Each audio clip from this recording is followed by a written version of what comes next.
Just give me a hug and that's that. Francesco obliged, holding her tight.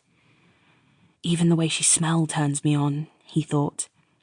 Maybe friendship would be impossible after all. Here's to what's next, then, he said into the top of her head, inhaling the scent of her. Behind them, Stuart appeared, lingering in the doorway of the cafe. He scowled a bit, a way to ask Francesco if he should interrupt or hang back. Penny sensed him, though, and so squeezed Francesco's waist twice, a little Morse code of release, and then pulled away.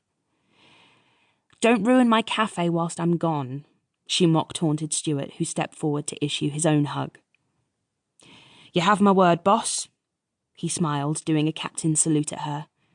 "I'll send updates all the time, and you can look at the accounts whenever you want." "You're a legend, Stu. Thank you for this." She opened the driver's door and started the engine. As she slammed the door shut, she could see Francesco panic that was it, that their goodbye was over and she would be gone.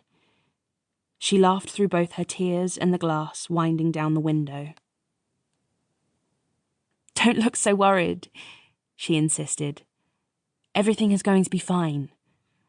She wiped her eyes, all pretense of not crying disappearing. Then, "Tell me it's all going to be fine."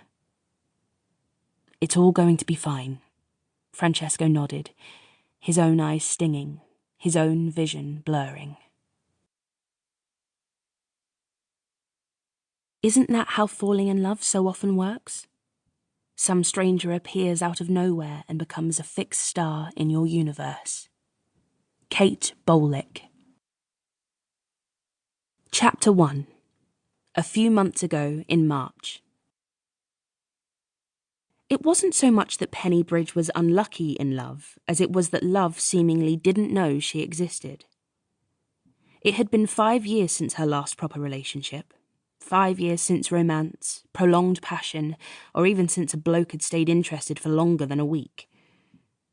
It was getting pretty hard to pretend it might ever be any different, and keeping positive was really starting to take its toll, especially after last night. "I just can't believe I'm here again," she sighed, explaining to her head barista Stuart about the text she'd received after getting home from her date. It had read, "Hey, so I didn't know how to say this earlier, but my ex is kind of back in the picture. I don't want to string you along or anything, so I don't think we should see each other again. All the best. Kiss, kiss." "Ugh," replied Stuart. "That really sucks." Christian had been a Romanian mathematician who worked for Virgin Galactic, and for their second date they'd gone to a very promising sing-along showing of La La Land at the Hackney Picture House, and then next door to the Wetherspoons. Penny had already decided that it was the night to have sex with him. She'd shaved her bikini line especially and changed her bedsheets. But on her way back from the bathroom at the pub, she'd seen the familiar yellow interface of the dating app on his phone and realised he was obviously messaging somebody else while she was having a wee. Why had he lied after?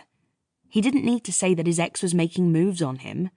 She was a big girl, she could withstand the truth.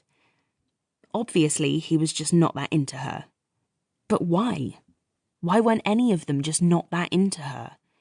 And why hadn't she called him out on his terrible etiquette right there and then instead of finishing her drink and making vague grumbles about it getting late? She knew the answer to that, actually. It's because it felt like she was in an episode of Sex and the City.